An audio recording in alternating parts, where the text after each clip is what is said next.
asalaamaaleykum mbokk jullit yi mbokk taalibe yi ak képp ki nga xam ne rek yow yaay safoo bernde ñi ñëwaat ak yéen ci seen émission tey nag ñu ngi nekk toujours ci série wu tabaski yi incha allah yal nañu ci yàlla yeggale ak jàmm ak salaam donc moom lañ leen indil nii tey nag dañu indi benn recette boo xam ne dañu ko demandé ba nga xamante ni mu nekk dibi awsa macha allah tey moom lañ leen di indil ak kankan tamit moom la ñuy defar donc li ngeen gis fii mu nekk ndawal donc ku nekk rek ndawal bi nga am man bu xar laa yore donc ñu daal di amee li ma siy def moom barewul damay jël assaisonnement bi comme quoi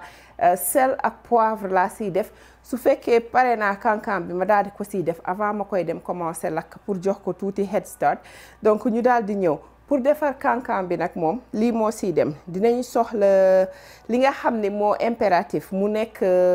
poudre de cacahuète wala amande man amande laa jël fii tey donc ñu soxla aussi ginger en poudre daal di soxla tamit li nga xam ni moom la ñuy suñu épices yi fii donc fi mu nekk nii lii ñu ngi fi amee oignon en poudre am fi paprika ail en poudre ma am fi aussi cayenne mu nekk kaani bu mokk ak kaani bu sew tamit bu ñu dagg ak tuuti curcumin donc curcumin bi moom c'est optionnel su la neexee nga bàyyi ko dinañ soxla jar dinañ soxla poivre noir dinañ soxla aussi épices su jamaïcain yi muy allspice soo ko amee en poudre mooy 7 épices yeeg yooyu soo ko amee en poudre xayrul mun nga ko def dinaa soxla aussi tuuti sel donc loolu noonu la ñuy soxla du ñu def rek lu dul ànd ak yéen si waañ wi bismillah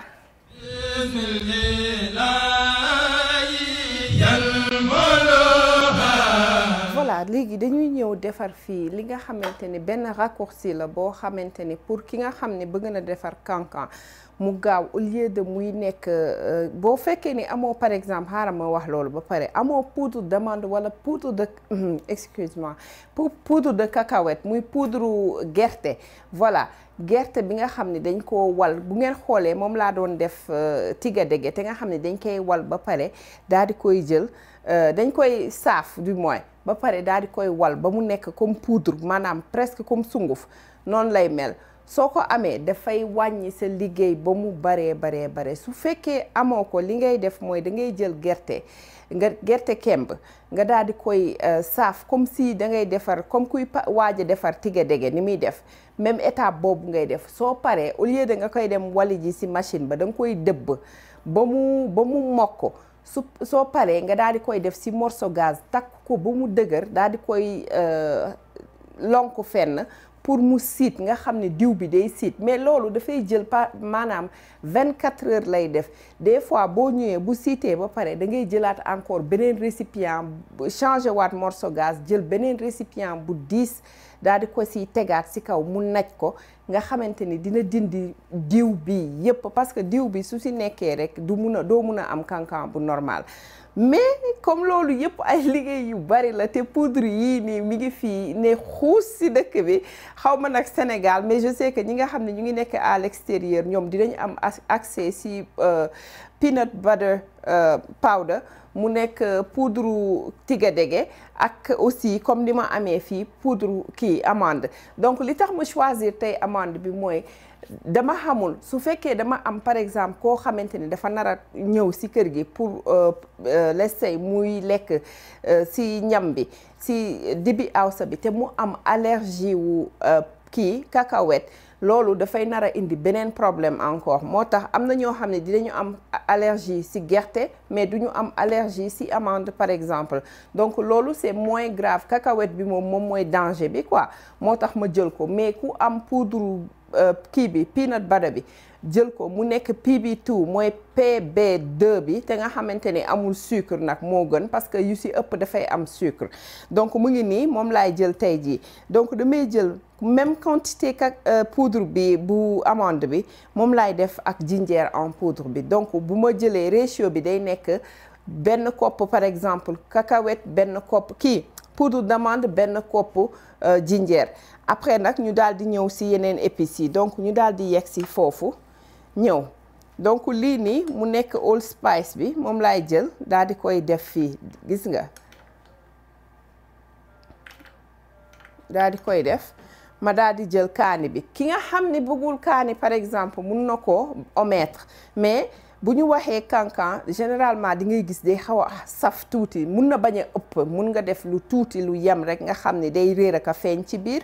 mais su fekkee ni yow doo ko tolérer du tout omettre ko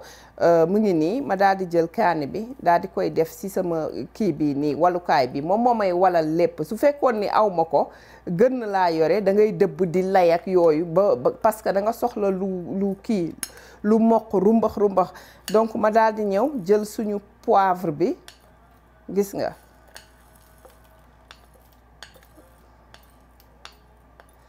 daal di jël sama jar bi daal di koy def jar bi su la neexee nga dindi xoox yi nekk ci biir su fekkee da ngay parce que foofu la wexaayu jar nekk xoox yi nga dindi ko daal di koy teg fële sànni wala xool neneen noo koy def mais man comme li may def ci jar taxu koo bëri ci par rapport ak quantité bi may def ci kii bi ci cancan bi moo tax duma ko dindi damay bàyyi yépp noonu donc léegi beneen astuce bi nga xamante ni bëggoon naa ñu wax ko mu nekk ni par exemple jar épices yii nii yëpp su la neexoon nga sauté ko rapidement avant nga koy wal ba mu génnee arôme yëpp arôme fragrance yi muy xet bi ba mu génnee yëpp mais man comme su ma paree dama koy dem def ci kaw taal bi moo tax du ma def loolu yëpp dafay nekk étape boo xam ne dama koy sauté après daal di ñëw donc nañ ko wal ba mu mokk après ñu ñëw bismillah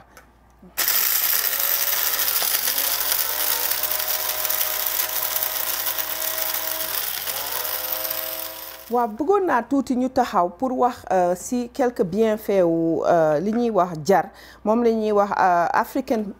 pepper donc muy poivre africain donc d'après les recherches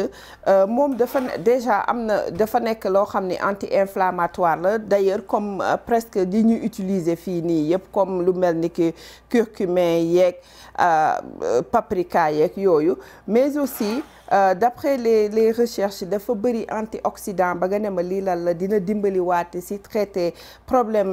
respiratoire mooy comme yenn feebaru respiration yi maanaam mel ni ki koo xamante ni dafa soj am asthme ak pneumonie yooyu yëpp dina ci dimbali waat ak bronchite aussi dina dimbali waate surtout su fekkee da nga ko def ci thé ak yooyu déjà écorce bi nga xamante ni foofu la kii bi di saxee garab bi muy saxee écorce bi dafa baax aussi moom tamit loolu ci problème yi nga xamante ni nit ki am na ko ci problème de peau par exemple su ko amee ay peau sèche ak ay yu demee ni ki noonu ak ay yu mel ni ay xasan ak yooyu loolu tamit baax na aussi ci dañ koy utiliser pour di ko traiter façon feebar yu mel noonu baax na aussi pour ñi nga xamante ni dañuy am tendance di am ay palu ak yooyu moom aussi dina baax comme li ñu wax rek anti-inflammatoire la et puis bëri na antioxydant dina dimbali waatee si comme métitu bopp ak ay par exemple ki nga xam ni dafa mel ni dafay amee nausée saa su ne ak aussi lu mel ni ñaq gu bari ak ay fatigue ak yooyu ak ay sëqët tamit baax na si parce que ñun xam nañ ko dañuy def ay naka la xorom polle ngeer ak façon yooyu donc ngeen xam ni xorom polle am na njëriñ loolu te ñi nga xam ne dañu amee problème rhumatisme aussi dina baax na aussi si ay yax dina dimbali waate pour xaw a atténuer tuuti li nga xam ne mooy rhumatisme donc buñ ko munee di inclure si li ñuy lekk rek incha allah dinañu dimbali bu baax a baax moo xam da ngay def tee di ko si baxalaale comme wala comme ni ñuy defee rek café Touba yeeg yooyu macha allah nga xam ne njëriñ yi si nekk moom macha allah donc maam yi xamoon nañu lu baax donc nañ si topp rek tuuti donc loolu mooy tuuti rek si li nga xam ne mun nañ leen ko wax tey ba beneen yoon incha allah après ñu indiwaatal leen encore yeneen bienfait si jar wala yeneen yi nga xam ne ñu ngi leen di utiliser ñu continuer wal après daal di jël affaire yi mélanger ko daal di koy def si poêle daal di koy commencer sauter incha allah voilà gis ngeen donc suñu kii épices yaa ngi nii gis nga mokk na macha allah xeet bee ngi neex ba nga xamante ne tey ñu simbeeti ma rek.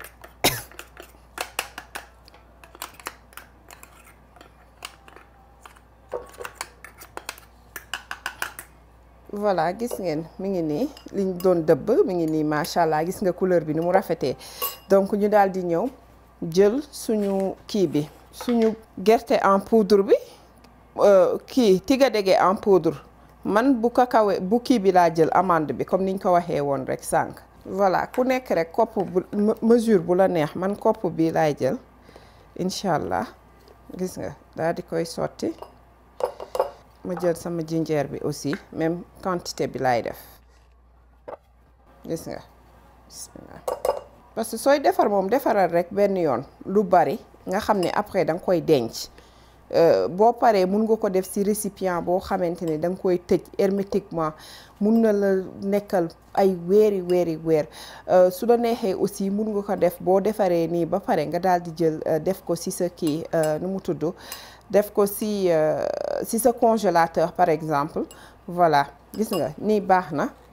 parce que am naa fi lu ma fi defaroon ba pare donc damay daal di tëj nii rek léegi xaw a nettoyer fii tuuti xaaral ma sotti ba pare donc laaj bi c'est selon votre goût nag ak kii bi ak oignon bi donc c'est selon votre goût man dama def maanaam presque ay 4 kuddu yu ndaw laa def si oignon en poudre ail en poudre donc curcumin bi ma def benn kuddu bu ndaw kese laa def parce que dama bëggu antioxydant yi nga xam ne ñoo nekk si biir ak njëriñ yi nga xam ne moom la am ma jël ko tamit moo tax ma def ko si donc moom c'est optionnel ki nga xamante ni par exemple moom supporté wul curcumin na ko omettre donc ñu def suñu fël-fël bi mu nekk paprika bi bismillah ñu daal di def aussi ail en poudre bi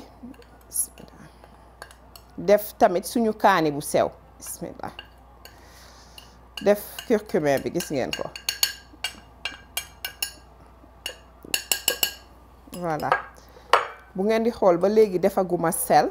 su la neexee nga def ci sel man dinaa ci def suñu mélange d'épices bi laa ciy def après nga xamante ni sel bi moom c'est selon man su ma koy utiliser laa koy def parce que dama bëgg am contrôle ci xorom bi parce que léegi-léegi tam nga fàtte mariner léegi mbir mi daal di saf xorom loolu sax donc dama ciy def pincée kese voilà pincée gis nga du ci am benn effet mënoon naa jël bu rouge bi sax mais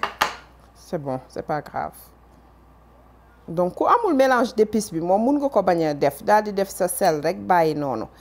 donc gis nga léegi nag ñu daal di dem commencer ko def ci cin bi di ko sauter ndànk quelque chose comme ay 1 à 2 minutes parce que dafay gaaw bu leen fàtte pëndax la daal donc dañ koy def juste pour génner couleur yi mais aussi pour éveiller arôme bi nga xam ne moo nekk muy maanaam xet bi ak yooyu noonu huile naturelle am bi ñu génnee yooyu noonu yépp incha allah. voilà gis nga damay def bismillah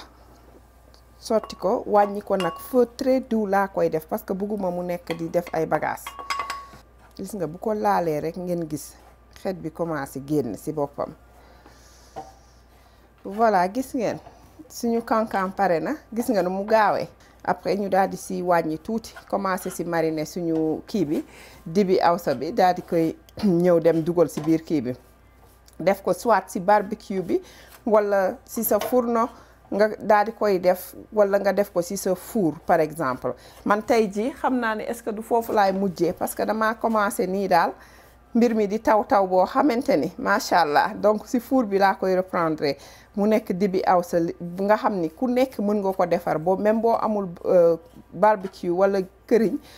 lakkukaay këriñ mën nga ko def ci sa biir kër ci kaw four bi walla ci kaw gaz bi ci boppam. waa kon nag gis nga la famille suñu cancan baa ngi nii ñu defar gis ngeen ko mu rafet ba dee yor couleur bi et tout te noonu lay saf aussi dara amul benn différence bon léegi nag dafa am benn kii bu ma bëggoon def par exemple ñi nga xam ne dañu nekk Sénégal supposons nga ne amoo accès poudre kii bi poudre peanut butter wala poudre d'amande bi kii bi beurre d'amande bi voilà en poudre bu fekkee amoo ko li nga mën a def mooy soo amee accès si boutique gu soit nigérien wala ghanéen façon yooyu léegi yow da nga leen di laaj ñoom dañu am gerte bi nga xamante ni dañ mooy bi ma doon expliquer sànq début bi nga xam ne dañ koy najaka def yu kenn xamul pour extraire diw bi yépp boobu mu ngi tudd foofu kuli moom nga leen di laaj est-ce que am nañu kuli donc de boo ko gisee day mel ni xawma géej ji wala affaire yooyu parce que day wow koŋ noonu lay mel léegi nag moom ngay jël rek daal di koy dëbb mu tas nga bu ko defee nga daal di def sa yeneen ingrédients yi voilà gis ngeen comme li ma leen wax sànq rek dañuy daal di jël tuuti sel ñu def ci bismillah donc gis nga man maay nekk am contrôle sama xorom moo tax defuma woon ci kii bi cancan bi sel bu bari pincé rek lañ ci def voilà léegi daal di jël ci cancan bi su fekkee ni amoo lu bari moom bu la neexee wala da nga ko bëgg a éco bu la neexee nga bañ ko def fii ba nga pare parce que suñu paree dañ ko siy defaat aussi tuuti rek laa siy def pour nga xam ni ndawal li day am kii loolu day am goût donc ma daal di jël sama poivre noir xaaral ma wal ko tuuti rek voilà bëgguma mu mokk rumbax ma jël tuuti rek def ci parce que bëgguma mu saf tamit parce que cancan bi dafa xaw a saf léegi ma daal di jël rek def nii gis nga defuma ci sama mélange d'épices bi wala dara damay bàyyi ba fin bi jot ma door ko def incha allah gis nga bu dee bésu julli bi moom macha allah li ngay def mooy xorom poobar daal di dem lakk wala nga def ci tuuti cancan bu la neexee léegi nag ma jël sama papier donc fi mu nekk nii sama papier bi xaw ma fu mu nekk sama genre këyitu ciment boobu léegi lunch bag yi mooy gis nga kii yi ñuy defal xale yi léeg-léeg pour seen kii yi ñuy yóbbu école noonu pour def ci seen goûter yeeg yooyu moom laay jël rek xar ko utiliser ko dibi awsa moom du togg boo xam ne da nga koy yàkkamti déedéet da nga koy bàyyi muy def ay affaire am ndànk gis nga moo comme bi ñu tayoon bi même chose la seulement bii da nga koy dem def ci four beeg yooyu bu la neexee soo buggee lu gën a gaaw aussi mun nga ko tay comme ñun nu ñu tayee woon bu ngeen fàttaliku gigot d'agneau boobu ñu fi defaroon ni ñu ko tayee woon tu peux faire la même chose parce que këyit bi même chose lay def donc mu ngi nii lii dafay nekk rek que ni yow doo taxaw foofu di ko surveiller ndox beeg yooyu mais même concept bi la bismillah voilà macha allah soo defee nii nga daal di koy jël laxas ko ba mu baax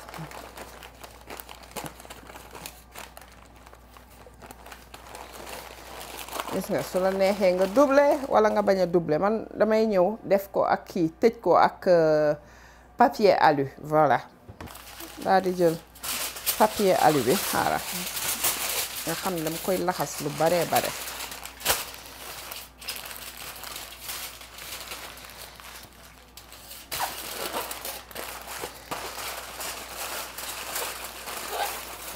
loxoom ni ba mu dëgër rek daal di koy tëjee nii nga xam ni dara du échappé wu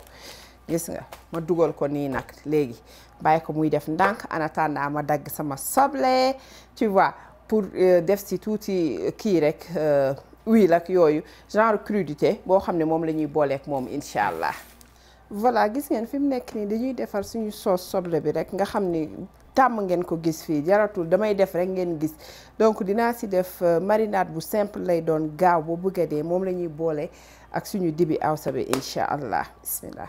laaj buñ dëbb ak poivre lay doon ma dolliwaat fii tuuti poivre noir daal di jël sama mélange d'épices bi bismillah daal di jël tuuti ci moutarde def ci duma ci def lu bari tuuti rek laay def ñu paree ñu jël tuuti ci suñu huile d'olive bismillah ma ñëw jël tamit tuuti vinaigre daal di ciy def tamit xaaral ma mélanger ba pare gis nga dañ koy def diw bi laxal ko toq vinaigre rek laa ciy def parce que moutarde bi am na vinaigre ba pare gis nga vinaigre baa ngoog ñu daal di jël suñu sel bismillah pincé rek xam naa dinaa jël kaani bu sew muy kii black pepper kii red pepper ma def ko ci tuuti rek pour ku bëgg gis nga tuuti rek laa siy def pour nga xam ne day réer ak a feeñ du si sax saf.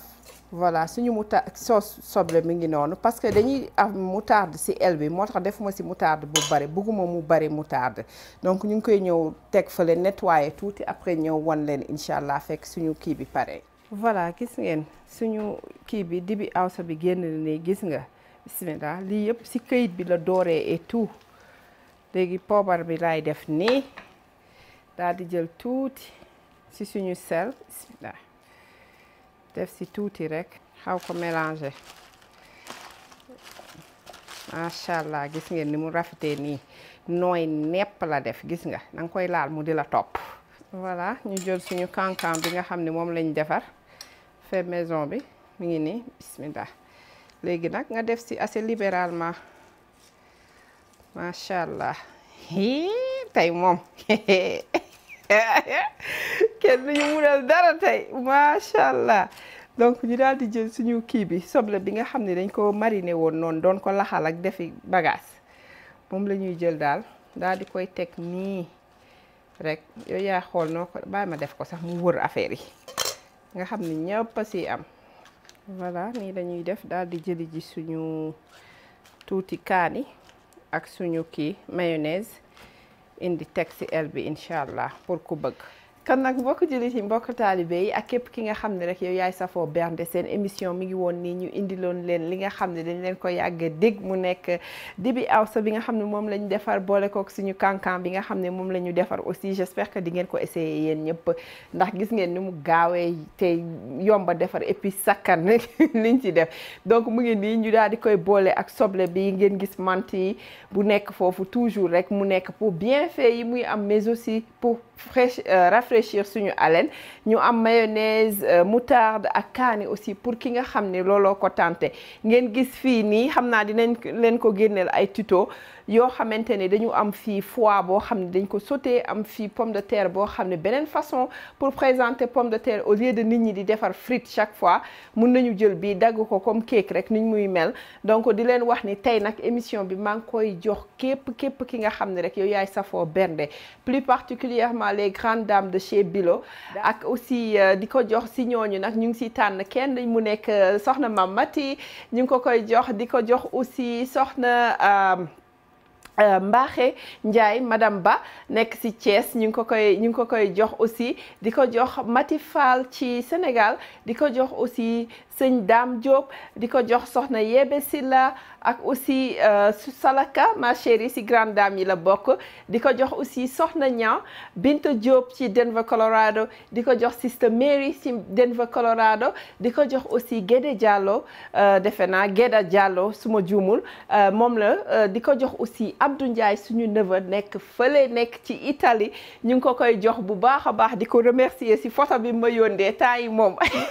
maa ngi lay remercier bu baax parce que am nga tax nga ma am kenn fu ma ko jàpp donc di leen jox dig daje ba beneen yoon di leen wax bu leen fàtte partager vidéo yi di ko aimer mais aussi ki nga xam ne mi ngi seetaan te amagul abonné wul bu mu fàtte abonné ba pare appuyer cloche bi di leen wax Eid Mubarak voilà Eid Mubarak di wax ni yal nañu yàlla may ba ñu yegg ci tabaski bi ak jàmm ak salaam fekkee ko ak jàmm ak salaam yàlla nangul ñu bépp jaamu rek buñ ko jaamu di leen jox dig daje ba beneen di leen wax asalaamaaleykum wa rahmatullah